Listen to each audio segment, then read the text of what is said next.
Chers passionnés de football. Bienvenue sur Beko du Ballon, votre nouvelle émission dédiée à l'univers du football.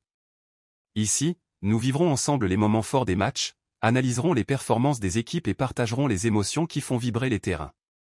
Que vous soyez un supporter inconditionnel ou un amateur curieux, Beko du Ballon est votre rendez-vous incontournable pour tout savoir sur le monde du football. Préparez-vous à plonger au cœur de l'action, à découvrir des analyses pointues et à revivre les moments inoubliables qui font la magie de ce sport. Ensemble, célébrons la passion du football et faisons résonner l'écho du ballon.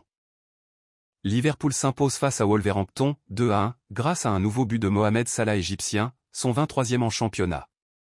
Pendant que Sadio Mané sénégalais, 32 ans, peine à franchir la barre des 5 buts en Saudi Pro League, son ancien coéquipier égyptien brille avec un total de 28 réalisations toutes compétitions confondues. Avec cette victoire, Liverpool conforte sa place de leader en Premier League, totalisant désormais 60 points, soit 7 de plus que son dauphin, Arsenal, 53 points. Tottenham de Pape Makhtar Sarr sénégalais, entré à la 64e, s'impose face à Manchester United d'André Onana Cameroun, 1-0. Les Spurs ont pris l'avantage dès la 13e minute grâce à un but de James Maddison, tandis qu'André Onana Cameroun continue d'enchaîner les matchs sans clean sheet.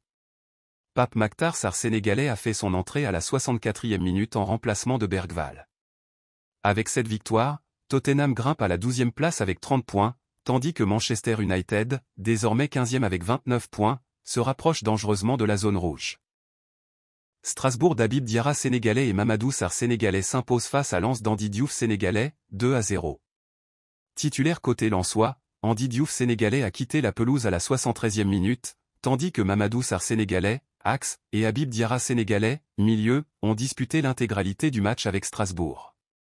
Grâce à ce succès, Strasbourg grimpe à la 7e place avec 33 points, rejoignant Lens au classement. À noter que Nampalys Mendy sénégalais est resté sur le banc tout au long de la rencontre. Hervé Kofi Burkina Faso encore titulaire, le RC Lens rechute face à Strasbourg, 0-2. Les week-ends se suivent et se ressemblent pour le gardien burkinabé, qui enchaîne les matchs compliqués à l'image d'André Onana. Une nouvelle fois, il concède au moins 2 buts, même s'il n'est pas entièrement fautif dans cette nouvelle défaite lensoise. L'OL de Moussa Niakhaté sénégalais, titulaire, écrase Montpellier de Dimitri Berto Congo-Kinshasa, 1-4. L'Olympique lyonnais n'a laissé aucune chance à Montpellier, qui s'incline lourdement. Tandis que le gardien congolais Dimitri Berto Congo-Kinshasa est resté sur le banc, Moussa Niakhaté sénégalais a disputé l'intégralité de la rencontre en défense. Avec cette victoire, Lyon, 5e avec 36 points, revient à 4 longueurs de Nice, 3e, 40 points, tandis que Montpellier, bon dernier avec 15 points, file tout droit vers la Ligue 2. À seulement 19 ans, Hassan Diao sénégalais brille et décroche le titre d'homme du match face à la Fiorentina, 0-2. Si Pape Thiaw sénégalais sélectionne en fonction de la forme du moment, il devra sérieusement envisager de convoquer le jeune ailier pour le rassemblement de mars. Doté d'une excellente pointe de vitesse, d'une grande aisance technique et d'une efficacité redoutable dans le dernier tiers, Hassan Diao sénégalais possède toutes les qualités d'un ailier moderne. Idrissa Gueye, Metz, sénégalais face à une concurrence féroce en équipe nationale. S'il était ivoirien, il aurait sans doute déjà été appelé chez les éléphants, à l'image de Jean-Philippe Crasso Côte d'Ivoire, attaquant du Paris FC en Ligue 2 et pourtant buteur attitré de la Côte d'Ivoire. Cependant, la situation est bien différente pour Idrissa Gueye sénégalais, qui doit faire face à une rude concurrence en attaque avec le Sénégal. Devancé des joueurs comme Boulaye Dia sénégalais, 7 buts avec la Lazio, Chérif Ndiaye sénégalais, 14 buts avec l'Étoile Rouge de Belgrade, Habib Diallo sénégalais ou encore son coéquipier Sabali sénégalais, 10 buts, relèvent du défi. Néanmoins, ses performances avec le FC Metz sont remarquables, 3 buts en 6 matchs et un impact physique indéniable, contribuant à 13 buts inscrits par son équipe sur les 5 dernières rencontres. Une convocation en équipe nationale pour le mois de mars ne serait donc pas imméritée, bien que son temps de jeu pourrait être limité. Reste à savoir s'il est pertinent d'appeler 5 joueurs au profil similaire. Ce serait faire du Aliou Cissé. Grâce à un but du Casamançais Hassan Diao, Com s'impose face à la Fiorentina, 0-2. Hassan Diao a ouvert le score à la 40e minute, 0-1, avant que Paz ne double la mise à la 60e, 0-2. L'ailier sénégalais, né en Casamance avant de rejoindre l'Espagne dans son enfance, inscrit ainsi son 4e but en Serie A. Avec cette victoire, Com, 13e avec 25 points, s'éloigne de la zone rouge, laissant Parme, 18e avec 20 points, en difficulté. En seulement 7 matchs de championnat, Hassan Diao sénégalais a déjà marqué 4 buts en Italie, sans oublier les 2 buts qu'il avait inscrits en Liga avec le Betis Séville avant son départ pour la Serie A. Amad Diallo pourrait être absent pour le reste de la saison après une blessure à l'entraînement. Mauvaise nouvelle pour Amad Diallo Côte d'Ivoire et Manchester United. L'ailier ivoirien pourrait ne plus rejouer cette saison après avoir subi une blessure au ligament de la cheville à l'entraînement cette semaine. Toujours en cours d'évaluation, il devrait être éloigné des terrains pour au moins 2 mois. Le joueur de 22 ans a exprimé sa déception sur les réseaux sociaux. Côte d'Ivoire, extrêmement déçu d'écrire ce message à un moment aussi crucial de la saison. Malheureusement, je serai absent pendant un certain temps à cause d'une blessure. Je reviendrai plus fort que jamais. Il est temps de soutenir les garçons de l'extérieur. Il y a encore beaucoup à jouer. Cette blessure arrive au pire moment pour Diallo Côte d'Ivoire, qui était devenu un élément clé du système de Ruben Amorim après un passage discret sous Erik ten Hag. Sa montée en puissance lui avait récemment valu un nouveau contrat de 5 ans et demi, avec un salaire estimé à 100 000 livres sterling par semaine. Avec 6 buts lors de ses 14 dernières apparitions, dont des réalisations décisives face à Manchester City et Liverpool, ainsi qu'un triplé contre Southampton, son absence représente un coup dur pour les Red Devils. D'autant plus que le club manque déjà d'options sur les ailes après les départs en prêt de Marcus Rashford et Anthony en janvier. Mitoma est mainté en feu, Adingra doit quitter Brighton. À 22 ans, Simon Adingra doit absolument changer de club s'il veut réellement progresser et atteindre le sommet. Se retrouver sur le banc à Brighton, un club de taille moyenne, ne suffira pas à faire de lui un joueur de classe mondiale, comme l'a prouvé Sadio Mané sénégalais qui, lui, a su s'imposer dans des clubs plus ambitieux.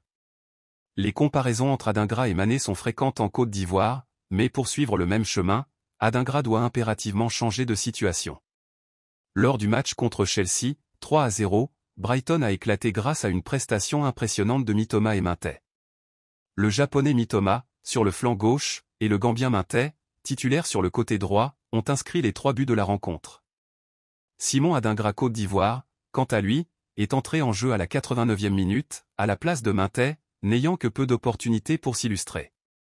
Pour espérer une carrière comparable à celle de Mané sénégalais, Adingra Côte d'Ivoire doit quitter Brighton pour un club où il puisse jouer régulièrement et où l'entraîneur lui accorde sa confiance. Mais au-delà de la situation de jeu, il devra aussi répondre aux attentes sur le terrain, à l'instar d'Amad Diallo Côte d'Ivoire à Manchester United, qui a su s'imposer et devenir une pièce clé du dispositif d'Amorim. L'avenir de Vinicius Junior brésilien au Real Madrid est plus que jamais incertain, surtout à l'approche du derby de Madrid. Le jeune attaquant brésilien, qui est devenu l'un des joueurs les plus médiatisés au monde, semble de plus en plus distant avec le club.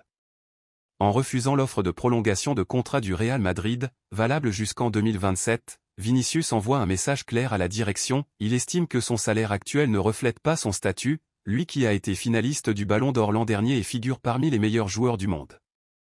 Son refus est d'autant plus préoccupant pour le Real Madrid que l'Arabie Saoudite reste une menace de plus en plus tangible.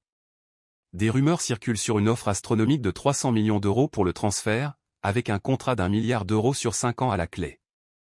Une perspective qui pourrait perturber le vestiaire madrilène, où des tensions semblent déjà émerger, notamment avec Luka Modric et Federico Valverde qui n'hésitent pas à rappeler à Vinicius l'importance de l'unité au sein de l'équipe.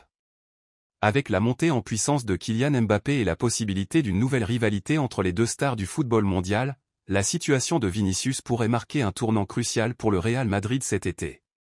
L'été à Madrid risque de ne pas être aussi paisible qu'on l'imagine, et le départ de Vinicius Junior serait un coup dur pour le club. Penses-tu que le Real Madrid devrait accepter de répondre aux exigences salariales de Vinicius, ou est-ce un moment clé où le club doit rester ferme face à ses stars? Jude Bellingham Royaume-Uni s'est retrouvé au cœur de la controverse lors de son dernier match, lorsqu'il a été expulsé à la 39e minute pour avoir apparemment insulté l'arbitre. Le milieu de terrain anglais a vivement contesté cette décision, affirmant qu'il n'y avait aucune intention d'offenser. Selon Bellingham, la situation aurait été mal interprétée et il estime que son geste n'était qu'une simple expression. Il a ajouté, « Vous pouvez voir sur les images qu'il s'agit d'une simple expression pour moi. Il est clair que l'erreur est due à un malentendu. Il n'y a pas d'intention d'insulter, il n'y a pas d'insulte. Il s'agit d'une erreur manifeste de l'arbitre. Je me souviens très bien de tout et ce que vous voyez à la vision ne coïncide pas avec le rapport de l'arbitre. » Ce discours a provoqué une vague de réactions, certains soutenant le jeune joueur tandis que d'autres estiment que son comportement ne devrait pas être excusé. L'incident soulève des questions sur la subjectivité des décisions arbitrales et sur la manière dont les gestes et mots sont interprétés sur le terrain. Penses-tu que Bellingham devrait être disculpé ou est-ce une question de discipline qu'il doit accepter, même si cela semble un malentendu? Pape Gueye sénégalais a montré une fois de plus sa grande forme en inscrivant son 3e but de la saison à la 32e minute, offrant ainsi l'avantage à Villarreal. Cependant, malgré cette performance, le sous-marin jaune n'a pas réussi à conserver son avance et a été contraint au match nul, 1-1, contre Valence. Ce partage des points laisse Villarreal à la 5e place avec 41 points, tandis que l'équipe devra continuer à se battre pour ses ambitions européennes. Pape Gueye sénégalais, avec son but et son impact, continue de briller, mais il sera sans doute déçu par le résultat final. Villarreal aurait sûrement espéré plus, surtout avec l'opportunité d'augmenter son total de points pour rester dans la course. Boulaye Dia continue de briller avec la Lazio.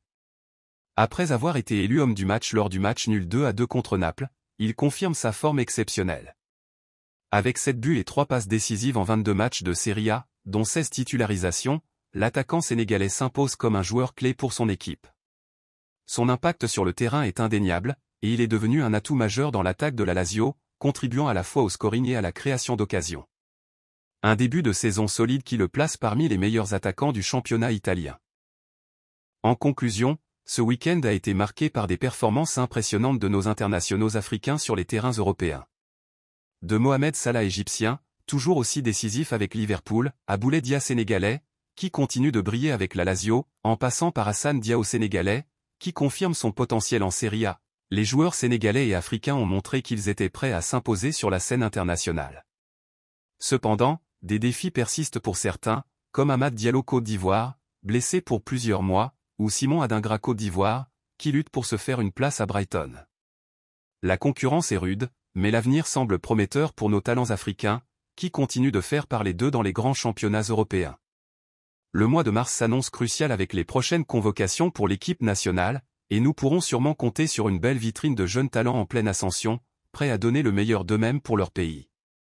Le football africain est plus que jamais en pleine évolution, avec de nouvelles générations prêtes à faire briller le continent sur la scène mondiale.